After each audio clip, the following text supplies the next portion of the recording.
নমস্কাৰ, মোৰ নাম শ্ৰী কৌস্তভজ্যোতি শৰ্মা। মই আজি আপোনালোকৰ আগত এটি সাধু ক'ব ওলাইছোঁ। সাধুটো ভাল লাগিলে লাইক, শ্বেয়াৰ, কমেণ্ট আৰু ছাবস্ক্ৰাইব কৰিব।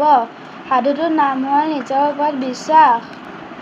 এটা শহাপহু আছিল। শহাপহুটোৰ 4টা মিত্ৰ আছিল, ক্ৰমে ঘোঁৰা, গৰু, ছাগলী আৰু হৰিণ।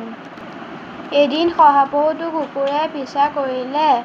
শহাপহুটোৱে ভয় খাই তাৰ বন্ধুৰ ওচৰলৈ গ'ল। ঘোঁৰাই ক'লে, মই তোমাক কুকুৰৰ পৰা কেনেকৈ বচাম? মোৰতো শিঙেই নাই।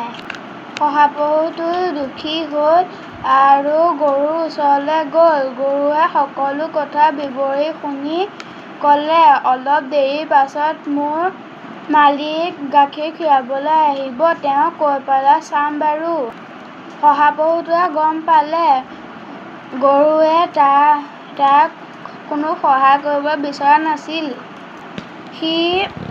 তাৰ পাছত সি শহাপহুটো ছাগলীৰ ওচৰলৈ গ'ল। ছাগলীয়ে ক'লে, মই নিজেই কুকুৰৰ পৰা ভয় কৰোঁ, মই তোমাক কেনেকৈ সহায় কৰিম?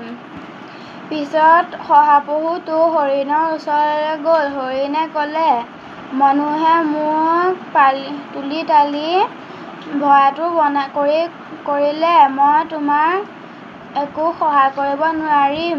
শহাপহুটোৱে গম পালে যে কোনেও তাৰ সহায় নকৰে। সি পিছত ভাবিলে, মই এতিয়া মোৰ নিজৰ ভৰি দুখনকে ভৰসা কৰিব লাগিব।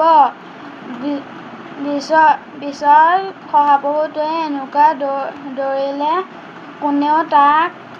কুকুৰে তাক কেতিয়াও ধৰিব নোৱাৰিলে। সঁচা কথা, যোনবিলাকে নিজৰ ওপৰত বিশ্বাস কৰে সিহঁতে সদায় কঠিনতকৈ কঠিন সমস্যা পাৰ কৰিব পাৰিব। নমস্কাৰ।